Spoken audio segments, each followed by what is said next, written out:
खामोश वाकयात में नए आने वाले दोस्तों से गुजारिश है कि चैनल को ज़रूर सब्सक्राइब कर दें और बेल आइकन पर ज़रूर क्लिक करें ताकि हर नई आने वाली वीडियो का नोटिफिकेशन आपको बर वक्त मिल सके। तो चलते हैं आज के एपिसोड की जानिब। अब तक नाराज हो मुझसे? वो कब से पास होकर भी ला ताल्लुक बैठा हुआ था। नजरें टीवी पर थी लेकिन ध्यान उन्हीं बातों में जो हर वक्त परेशान करती थी। ऐना को तो अपने टीवी शोज के टाइम पर किसी बात से मतलब नहीं होता था, लेकिन आज शाहज़ैन की खामोशी उसे मुस्तरब कर रही थी। शाहज़ैन ने उसकी तरफ देखा और उसके चेहरे पर हाथ रखते हुए सर नफी में हिला दिया तो वो फीका सा मुस्कुराई। वो हर बार ऐसे पेश आता था कि ऐना को ये खामोशी बुरी लगी। हर बार तो उसके करीब आने पर मदहोश हो जाता था, मामूली से बहाने पर भी बहक जाता था। और अब 2 दिन पहले वो अपनी मोहब्बत का साफ लफ्जों में इजहार कर चुकी थी तो ये दूरी बनाए हुए था, बिल्कुल अजनबी की तरह। शाहज़ैन का बदला हुआ सा अंदाज, नजरें चुरा जाना, सिर्फ जरूरतन मुखातिब करना, करीब होकर भी दूरी रखना उसे परेशान कर रहा था। दिल में अजीब अजीब से ख्यालों ने जगह बना ली थी। वो उसे ही देख रही थी लेकिन कुछ कह नहीं पा रही थी कि क्यों तुम इतने बदले हुए लग रहे हो। क्या मेरी एक गलती इस कदर मुझे बेमोल कर चुकी है कि मेरी तरफ देखना भी नहीं चाहते? जबकि वो अपने आप को रोक रहा था, कोई गलती नहीं करना चाहता था। अब ऐना के मासूम दिल के साथ मजीद नहीं खेलना चाहता था, उसे सच बताना चाहता था, लेकिन उसकी भी हिम्मत नहीं हो रही थी। ऐना ने धीरे से हाथ उसके हाथ पर रखे, उंगलियां एक दूसरे में फंसाई। शाहज़ैन ने खुद को पहली दफा बहुत बेबस महसूस किया। मेरे सर में दर्द है, एक कॉफी बना दोगी प्लीज? इस वक्त उसे ऐना की सवाल करती नजरों से बचने का यही रास्ता नजर आया। हाँ जरूर, इसमें प्लीज कहने की क्या जरूरत है, मैं अभी लाती हूँ। वो खुशी खुशी उठकर किचन में चली गई और शाहज़ैन ने अपने खाली हाथ को देखकर गला तर किया। उसका मोबाइल बजा और रेशम का नंबर देखकर उसका दिमाग घूमा। उसने आंखें बंद करके खोली और फोन कान से लगाया, लेकिन हर बार की तरह आज भी वो कुछ पल खामोश रही। घर कब आओगे तुम? हमेशा की बनिस्बत आज आवाज में गुस्सा था।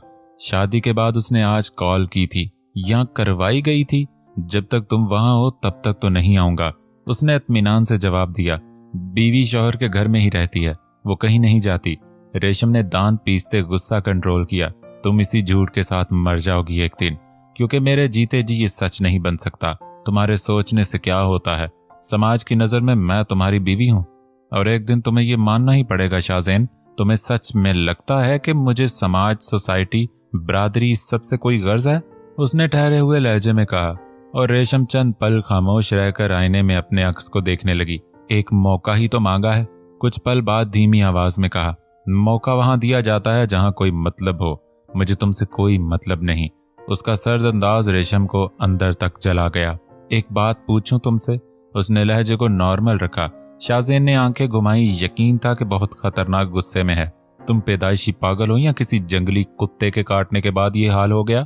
उसके जवाब की परवाह किए बगैर बोली तो शाहज़ैन की पेशानी पर बल पड़े।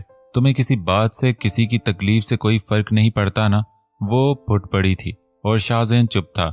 और हैरत की बात के पुरसकून भी शायद इसलिए कि आज पहली बार वो इतनी सख्त हुई थी। इतने जिद्दी क्यों हो तुम? तुम्हें किसी का अच्छा बुरा क्यों नजर नहीं आता अपनी जिद के आगे? उसके चुप रहने पर वो मजीद झिलाई। तुम्हारी एक जिद की वजह से पिछले 7 साल से मेरी जिंदगी दांव पर लगी है। तुम्हारी फजूल से जिद की वजह से सब कुछ इतना उलझता जा रहा है। आखिर कब तक चलेगा ये? काश कि मैंने उस दिन तुम पर भरोसा करके तुम्हारी बात ना मानी होती। रेशम, उसने सख्ती से कहते उसकी बात काटी और उसी वक्त ऐना अंदर आई तो चुप हो गया।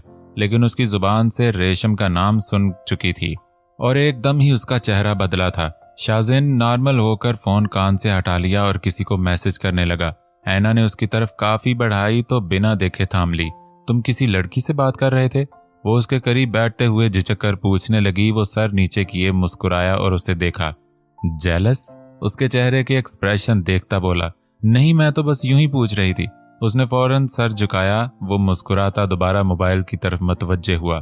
तुम्हारी लड़कियों से भी दोस्ती है? कुछ देर अपने अंदर ही परेशान होकर उसने जुबान से महज इतना पूछा तो शाहज़ैन ने एक सिप लिया और उसकी तरफ देखकर सर को हाँ में हिला दिया। तुम्हारी किसी दोस्त का नाम ऐसे भी शुरू होता है? उसने पूछा तो वो पहली दफा संजीदा हुआ। बात अब उसकी दुखती रग तक पहुंच गई थी। वो टैटू मसला नहीं था, उस टैटू से जुड़ा नाम जो उसकी हकीकत थी उसके सामने आने का ख्याल संजीदा कर गया था। टैटू की वजह से पूछ रही हो? सॉरी, उसने जल्दी से कहा, मुबादा वो गुस्सा ही न कर जाए। उसके गुस्से से तो अब बहुत डर लगता था। शाहज़ैन ने उसकी तरफ हाथ बढ़ाकर उसे करीब आने का इशारा किया और जब वो करीब आई तो उसे खुद से लगाए बालों पर लब रखकर आंखें बंद की। अपने दिमाग में फजूल बातों को पनाह मत दो। मैं तुम्हारे अलावा किसी के लिए अपने ख्यालों में भी जगह नहीं रखता। दिल में तो बहुत दूर की बात है। इसके बाजू पर नरमी से उंगलियां फेरते हुए इत्मीनान से बोला, मुझे यकीन है, लेकिन तुमने ये टैटू क्यों बनवाया था? मतलब कोई यूं ही तो किसी का नाम हमेशा के लिए खुद से नहीं जोड़ेगा ना, कोई बहुत खास इंसान के लिए ही ये करेगा। क्या वो तुम्हारे लिए इतना अहम था या थी? ऐना ने शर्ट की तीसरी बटन को छेड़ते हुए खफगी से पूछा। वो अब भी संजीदा था। वो अब तक जान नहीं पाई कि वो उसके लिए किस कदर दीवाना हो चुका है। ये मैंने किसी के लिए नहीं करवाया, सिर्फ अपने लिए किया था। मेरा दिल किया तो कर लिया। तुम्हारे अलावा किसी की अहमियत नहीं मेरी लाइफ में, खुद की भी नहीं। उसने दोनों बाजू के घेरे में ऐसे कैद करते हुए सुकून से कहा। वो खामोश रही। उसकी बातें लाजवाब कर देती थी, लेकिन वो कुछ नहीं जानती थी, इसलिए ये ख्याल उसे तंग कर रहा था। लेकिन तुमने ऐसे क्यों लिखवाया? आर क्यों नहीं? वो फिर से उसी तरफ भटकी, लेकिन जवाब नहीं आया। सर उठाकर देखा तो वो आंखें बंद किए शायद सो रहा था या सवालों से खुद को बचा रहा था। उसके दिलकश चेहरे को देखते हुए धीरे से मुस्कुराई और आंखें मूंद ली। कौन सी बात मानने के बारे में कह रही थी तुम उसे? उसके फोन कान से हटाते ही रुखशंदा ने उसे बगौर जांचते हुए पूछा। यही कि मैं उसके खिलाफ कोई लीगल एक्शन नहीं लूंगी। रेशम ने उनकी तरफ देखकर जवाब दिया तो वो रिलैक्स हुई। लेकिन ये क्या तरीका है उससे बात करने का? इस तरह तो वो और गुस्सा हो जाएगा। उन्होंने ही रेशम से फोन करवाया था और अब उसका शाहज़ैन से यूं बात करना उन्हें तैश दिल आ गया। तो क्या करूं? मैं कब तक बर्दाश्त करूं उसे? थक गई हूं मैं अब। बेमोल कर चुकी हूं खुद को। तुम लोगों को क्यों समझ नहीं आता कि वो नहीं मानने वाला? जो तुम चाहती हो वो नहीं होने वाला। रक्ष, वो गुस्से से फुट पड़ी। 7 साल से बस एक मजाक बनकर रह गई थी, वो अपनी सिर्फ एक गलती की वजह से। तुम उसकी माँ हो, मुझसे बेहतर जानती हो उसे। वो आदमी दिल नहीं रखता जो उसे पिघला सके कोई। वो पत्थर है जिस पर किसी बात का असर नहीं होता। वो नहीं मानेगा, कभी नहीं मानेगा। वो हुज़ियानी होकर बड़बड़ाने लगी। मत भूलो कि तुम उसकी बीवी हो। हार मानने से कुछ नहीं होगा। तुम्हें बस एक तीर चलाना है, शाहज़ैन पर निशाना खुद लग जाएगा।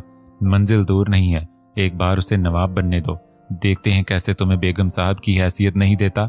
बस तुम हार मत मानो, अपना वार करती रहो। पत्थर में भी दरार पड़ जाएगी, देखना। रुक्ष कमीनगी से मुस्कुराती उसे हिम्मत देने लगी। यही बात पिछले 7 साल से कहती आ रही हैं आप। जब अब तक कुछ नहीं हुआ तो अब कैसे हो जाएगा? प्लीज रक्ष, उससे कहो कि ये नहीं होगा मुझसे। कुछ और करवा ले, मैं सब कर दूंगी, पर शाहज़ैन की वजह से और नहीं गिर सकती। अब मैं उससे कभी बात नहीं करूंगी। वो अब नरमी से इल्तिजा कर रही थी, लेकिन मुकाबल में रुखशंदा थी जिसके पास दिल नहीं था। तो जज्बात कैसे होते? ठीक है, जो तुम्हारे दिल में वो करो, और मैं वो करूंगी जो मेरे दिल में आएगा। अंजाम जानती हो ना? उसे सर्द नजरों से घूरती जिस अंदाज में धमकी दे के कमरे से बाहर निकली, रेशम को लगा सांस नहीं ले पाएगी। तुम झूठे हो, तुम कातिल हो, तुम धोखेबाज हो, तुम फरेबी हो। तुम्हारी मोहब्बत फरेब है। तुमने मुझे धोखा दिया, मेरे जज्बातों से खेलते रहे तुम, मेरी फीलिंग्स का मजाक उड़ाया तुमने। मैंने तुम पर खुद से ज्यादा यकीन किया और तुमने मुझे धोखा दिया। मैं तुम्हें अपनी जिंदगी, अपना दिल दे गई और तुमने। वो जमीन पर बैठती फूट फूट कर रो रही थी। शाहज़ैन घुटनों के बल उसके बराबर बैठा बेबसी की तस्वीर बना उसे देख रहा था। तुमने सब खत्म कर दिया राहील। तुम्हारे झूठ ने हमारी जिंदगी तबाह कर दी, हमारे रिश्ते को बेमोल कर दिया, मेरे दिल को रेजा रेजा कर दिया। मेरी अम्मी और जोहेब की तरह मुझे भी खत्म कर दिया तुमने। ऐना, उसने तड़प के पुकारा, लेकिन ऐना पर ना उसकी तड़प ने असर किया, ना बेबस सुर्ख आंखों ने, ना उसके लफ्जों ने। वो मुसलसल रोती उस पर अपनी नफरत जाहिर करती रही। रोने से आंखें सूजी हुई लग रही थी, चेहरा वीरान था। नजरों से, लफ्जों से, खामोशी से, आंसुओं से बस शिकायतें मिल रही थी। मैं तुमसे नफरत करती हूँ, खुद से भी नफरत करती हूँ कि मैंने एक कातिल से मोहब्बत की। अपने वजूद से नफरत करती हूँ कि तुमने मुझे छुआ। अपने दिल से नफरत करती हूँ जिसने तुम्हें चाहा। अपनी तकदीर से नफरत करती हूँ जिसने ये खेल खेला। उसने शाहज़ैन की तरफ देखा। शाहज़ैन को अपना दिल डूबता हुआ महसूस हुआ। मैं तुमसे नफरत करती हूँ शाहज़ैन मलक। तुम मेरी जिंदगी का हिस्सा कभी नहीं बन सकते। मैं तुमसे हर रिश्ता तोड़ती हूँ। वो जोर से चीखती उससे दूर होती चली गई। शाहजैन को लगा किसी ने उसे जकड़े रखा है, तभी वो हिल भी नहीं पाया, बस उसे नजरों से ओझल होते देखता रहा। ऐना, एक तड़प भरी चीख के साथ वो नींद से जागा और उसकी आवाज पर ऐना भी हड़बड़ाकर उठ बैठी। राहिल उसे बेतरतीब सांसें लेते देखकर वो परेशान होकर उसे देखने लगी। उसके चेहरे को हाथ में लिए उसे पुकारने लगी। वो ख्वाब के असर में था, उसे कोई होश नहीं था। चेहरे पर पसीना चमक रहा था और सुर्ख आंखें वहशतज़दा थी। राहिल, क्या हुआ? उसने चेहरा थामे अपनी तरफ किया। वो खाली खाली नजरों से उसे देखने लगा। तुम ठीक तो हो ना? ऐना ने उसके यूं देखने पर एक हाथ से उसका मजबूत हाथ थामा। वो हाथ उठाकर उसके चेहरे को उंगलियों से छूते हुए खुद को यकीन दिलाने लगा कि वो उसके करीब, बहुत करीब है। ऐना, जब उसे यकीन हुआ तो उसे पुकारते हुए सख्ती से सीने में भींच लिया। मुझे छोड़कर मत जाना है ना, मैं तुम्हें नहीं जाने दूंगा। बेचैनी में डूबी आवाज कान के करीब सरगोशी कर रही थी और गिरफ्त इतनी मजबूत होती जा रही थी कि ऐना का सांस अटकने लगा। मैं तुम्हारे पास हूँ राहिल, वो उसकी कैफियत से घबराती उसे यकीन दिलाने लगी। मेरे पास रहना हमेशा। ऐना ने बमुश्किल उसके हाथ खोलकर खुद को आजाद किया और उसकी आंखों में देखते हुए सर हिला दिया। वो कुछ पुरसकून हुआ था। मैं तुम्हारे लिए पानी ले आती हूँ। वो दूर होने की कोशिश में थी, लेकिन शाहजैन ने उसका बाजू पकड़े उसे रोका। तुम मेरे पास रहो, कहीं मत जाओ ऐना। उसने ऐना को करीब किए, उसकी पेशानी से सर टिकाया, आंखें बंद की और थके थके अंदाज में सांस लेने लगा। कोई बुरा ख्वाब देखा तुमने? कोई चीज परेशान कर रही है? ऐना की नजरें उसके अधखुले लबों पर थी। और बहुत। तुम्हें दूर जाते देखा खुद से, मुझे छोड़कर जा रही थी तुम। मैंने तुमसे कहा भी, I love you Anna, please don't go, लेकिन तुम। ऐना ने पीछे होकर उसके लबों पर उंगलियां रखकर मजीद कुछ कहने से रोका तो उसने आंखें खोली। वो एक ख्वाब था, हकीकत में ये मुमकिन नहीं। तुमसे तो अब बस मौत ही जुदा कर सकती है। वो फीका सा मुस्कुराई, जबकि वो हनूज बेचैन लग रहा था। उसका हाथ होंठों से हटाकर गले से सीने तक ले गया। मैं बहुत मजबूत इंसान हूं है ना, मैंने बहुत कुछ जब्त कर रखा है अपने अंदर। कभी अपनी तकलीफ या अपने दर्द को जाहिर नहीं होने दिया। मैं अपनी फीलिंग्स से लड़ना जानता हूँ, उन्हें कंट्रोल करना जानता हूँ। लेकिन उसने नीचे देखते हुए कहा और फिर उसे देखा। अब मुझे कुछ हो रहा है, मैं नहीं लड़ पा रहा अपने डर से। तुम्हें खोने का ख्याल मुझे कमजोर बना रहा है और शायद जुनूनी भी। दिन ब दिन इस डर के साथ जुनून भी बढ़ता जा रहा है। तुम इतना क्यों सोच रहे राहिल? ऐसा कुछ नहीं होगा। वो हैरान हुई उसकी बातों से, उसके अजीब अंदाज से, उसके हाथों की लर्जिश से जो ऐना की हथेली को खुद में बेंचता जा रहा था। मुझे बस इतना पता है कि अगर ऐसा हुआ तो मैं कुछ बहुत गलत कर जाऊंगा। उसकी बदलती आंखें ऐना को खौफजदा कर रही थी। वो समझ नहीं पा रही थी कि आखिर वो क्यों एक ऐसी बात को लेकर इतना सीरियस है जिसका होना मुमकिन ही नहीं। शाहजैन ने उसे गले से लगाया। सुबह सुबह वो जल्दी घर से निकल गया था। ऐना परेशान थी क्योंकि वो मुज़तरिब लग रहा था। पता नहीं किन सोचों की वजह से रात से परेशान हो रहा था। उसे फिक्र होने लगी। उसने तीसरी दफा फोन किया लेकिन फोन बंद था। फोन कभी बंद नहीं होता था, और बंद था भी तो ऐसे वक्त में कि उसकी टेंशन बढ़ती जा रही थी। उसे अचानक उस फैक्ट्री में फोन करने का ख्याल आया जहां वो काम करता था। अम्मी से कई बार उसका जिक्र सुना था। उसने फोन डायरेक्टरी से ढूंढकर वहां का नंबर निकाला और फोन किया। यहाँ इस नाम का कोई शख्स काम नहीं करता मैडम। उसके पूछे जाने पर दूसरी जानिब से जवाब आया तो वो हैरान हुई। लेकिन वो तो वहीं काम करते हैं। राहिल नाम का एक लड़का 1 महीने पहले यहाँ था तो सही, लेकिन अब नहीं है। कुछ दिन में ही उसे काम से निकाल दिया गया था। मैनेजर ने दिमाग पर जोर डालते हुए बताया। आप राहिल शेख की बात कर रही हैं? जी हाँ, वही। मालिक के दोस्त की सिफारिश पर उसे यहाँ नौकरी दी गई थी, लेकिन वो अक्सर गायब रहता था। उसे कहा भी गया कि अगर उसने ठीक से काम नहीं किया तो निकाल देंगे, लेकिन कहता था घर में कोई बीमार है इसलिए नागा करता है। कुछ दिन तो बर्दाश्त किया, लेकिन फिर मालिक ने खुद उसे निकाल दिया। 1 महीना हो गया इस बात को। उसने तफसील से बताया। ऐना ने मजीद एक लफ्ज भी कहे बिना फोन बंद कर दिया। राहिल ने उससे इतनी बड़ी बात छुपाई थी। उसे हैरत भी हुई और दुख भी। तो जुहेब के बारे में क्यों नहीं बताता उसे? शाहिद ने एक नजर जमीन पर बिखरे सिगरेट के टुकड़ों को देखा और फिर धुएं के दरमियान धुंधलाए चेहरे को। उसे जुहेब से कोई लेना देना नहीं। उसे अपनी अम्मी की मौत का गम है जो उनके बेटे की वजह से हुई है। जुहेब के अच्छा बुरे होने से कोई फर्क नहीं पड़ता उसे बस कातिल से नफरत है। सच्चाई ज्यादा दिन नहीं छुपती। और खासकर तेरे जैसे इंसान के बारे में। कब तक तू खुद को लोगों और मीडिया नजरों से बचाकर राहिल बना रहेगा? एक ना एक दिन तो वो जान ही जाएगी कि तू कौन है।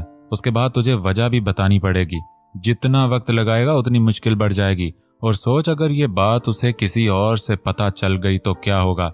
शाहिद ने उसे एक बार फिर समझाने की कोशिश की।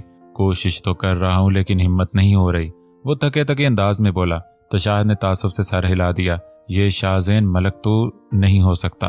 कहाँ गए थे राहिल, इतनी देर कर दी? उसके अंदर आए ही वो खफगी से उसे देखती पूछने लगी। आज काम कुछ ज्यादा था इसलिए देर हो गई। तुम्हें सो जाना चाहिए था। वो शायद उसकी खफगी को नोटिस नहीं कर पाया था, तभी आराम से जवाब दिया। तुम कहाँ काम करते हो? उसने पानी का गिलास उसकी तरफ बढ़ाते हुए कहा। तो वो थमकर उसे देखने लगा, जैसे वो सवाल नहीं शिकायत कर रही हो। जानती तो हो तुम, फैक्ट्री के बारे में बताया था तुम्हें। उसने नजरें चुराई और रुख दूसरी जानिब किया। और कितना झूठ बोलोगे राहिल, मैं सब कुछ जान चुकी हूँ। ऐना ने उसकी नजरें चुराने पर दुख से कहा। शाहजेन का दिल धड़कना भूला। गिलास पर गिरफ्त मजबूत हुई। उसे लगा कि शायद उसने देर कर दी और ऐना को सब मालूम हो गया। उसका भयानक ख्वाब सच होने लगा। उसका दिल फिर तेजी से धड़कने लगा। जाने अब उसका अंजाम क्या होना था। वो अपनी जगह जम गया, पलटकर उसकी तरफ देख भी नहीं पाया। ऐसा क्यों किया तुमने? ऐना ने उसका रुख अपनी जानिब किए पूछा तो वो तड़पा। एक पल में उसकी आंखें बदली। ऐना, उसने पुकारा लेकिन मोहज लब हिले। उसने तुम्हें 1 महीना पहले ही नौकरी से निकाल दिया था, लेकिन तुमने मुझे ये बात कभी नहीं बताई। वो खफगी से कहने लगी। शाहजेन की पेशानी पर लकीरें उभरी। तुम रोज काम का कहकर घर से जाते हो, आखिर क्यों नहीं बताया मुझे? उसकी नाराजगी की वजह समझ आई तो शाहजेन ने पुरसकून होकर आंखें बंद करके खोली। आज मुझे वहां फोन करने पर पता चल गया, वरना मैं कभी जान ही नहीं पाती कि उसने तुम्हें निकाल दिया। वो शर्मिंदा होकर सर झुका गया। उसमें ऐना से आंखें मिलाने की हिम्मत नहीं थी। वो उसे क्या बताता कि वो उससे भी बड़ी बात छुपाए हुए है। ये सब मेरी वजह से हुआ ना, मेरी वजह से तुम काम पर नहीं जा सके। और वो अपने आप को कसूरवार मान रही थी। शाहजेन ने सर उठाकर उसे देखा और जल्दी से सर नफी में हिला दिया। I am sorry. उसने दोनों कान पकड़े और पलकें झुकते ही आंसू टिप टिप गिरने लगे। शाहजेन ने आगे बढ़कर उसे सीने से लगाया। ऐसा नहीं है ना, तुम्हारी वजह से कुछ नहीं हुआ। वो काम मेरे लिए सही नहीं था, इसलिए छोड़ा मैंने। सच में तुमने इतने दिन तक ये बात मुझसे क्यों छुपाई राहिल? वो अब भी शिकायत कर रही थी, लेकिन कसूरवार अब भी खुद को ही समझ रही थी। क्यों नहीं बताया मुझे? इतने दिन तक झूठ बोलते रहे मुझसे। वो नहीं जानता था कि क्या जवाब दे। झूठ के बदले एक और झूठ ही बोलना पड़ता, इसलिए खामोश रहकर उसके बालों पर होंठ रखे। आइंदा कभी मुझसे कुछ मत छुपाना राहिल, उसने पीछे होकर उसकी आंखों में देखते हुए कहा। ठीक है। शाहजेन ने उसकी आंखों की नमी को अंगूठे से समेटे हुए धीरे से कहा। एक बात पूछूं तुमसे? वो ड्रेसिंग टेबल के सामने बिना शर्ट के अपने नम बालों में ब्रश करते हुए खड़ा था। जब ऐना ने उसके टैटू पर नजर जमाए कहा। वो समझ गया था उसकी सोच को। आईने में उसे देखकर सर हिला दिया। लड़कियों में तुम्हारी सबसे अच्छी दोस्त का नाम क्या है? वो बहुत संजीदगी से उसे देख रही थी, जैसे चेहरे से भी उसके जवाब को पढ़ने की कोशिश में थी। उसने ब्रश रखकर उसकी जानिब देखा। रेशम? रेशम? कैसे हुई उससे दोस्ती? कहाँ मिले थे? वो उसका नाम जेरे लब दोहराती पूछने लगी। साथ पढ़ती थी। उसने नजरों का जाविया बदलकर जवाब दिया, जैसे दौरे माजी में गया हो। तो अब वो कहाँ है? अब नहीं मिलती तुमसे? ऐना के चेहरे पर परेशानी और डर के तासरात गहरे हुए। लखनऊ में है अपने ससुराल। शादी हो गई उसकी? वाह। ऐना की परेशानी एकदम खुशी में बदली। क्या करता है उसका शौहर? बहुत जल्द लखनऊ का नवाब बनने वाला है, शाहजेन ने सोचते हुए जवाब दिया। नवाब से शादी हुई है उसकी? कितनी लकी है वो हैरान भी हुई और खुश भी। शाहजेन संजीदा होकर सोचने लगा, क्या वो सच में लकी थी? लेकिन वो तो तुम्हारे साथ गांव के स्कूल में पढ़ती होगी ना, गरीब भी होगी, फिर इतने बड़े आदमी से कैसे शादी हुई? ऐना मासूमियत से उसे देखती पूछने लगी। आई थिंक अब हमें सो जाना चाहिए, बहुत देर हो गई, बाकी बातें सुबह कर लेंगे। उसने फौरन बात को खत्म करना चाहा कि अब झूठ ना बोलना पड़े। उसने मुंह बनाकर सर हिला दिया। शाहजेन ने शर्ट निकालने के लिए अलमारी खोली, लेकिन उसे वक्त अचानक लाइट बंद हो गई और अंधेरा छा गया। राहिल, राहिल कहाँ हो तुम? वो घबरा कर उसे पुकारने लग गई।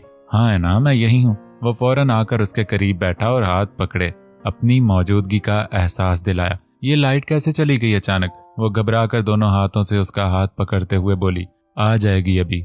मेरा फोन शायद बाहर रह गया, उसने दिमाग पर जोर डालते हुए कहा और उठकर जाने लगा ताकि अपना मोबाइल लाकर टार्च जला सके, लेकिन ऐना ने उसका बाजू पकड़ लिया, उसे जाने नहीं दिया। मुझे अकेले छोड़कर मत जाओ राहील, मुझे अंधेरे से बहुत डर लगता है, प्लीज मेरे पास ही रहो। वो उसके सीने से लग गई थी और राहील ने उसे अपने बाजों में कैद करके खुद में बींचकर हर डर से आजादी बख्शी।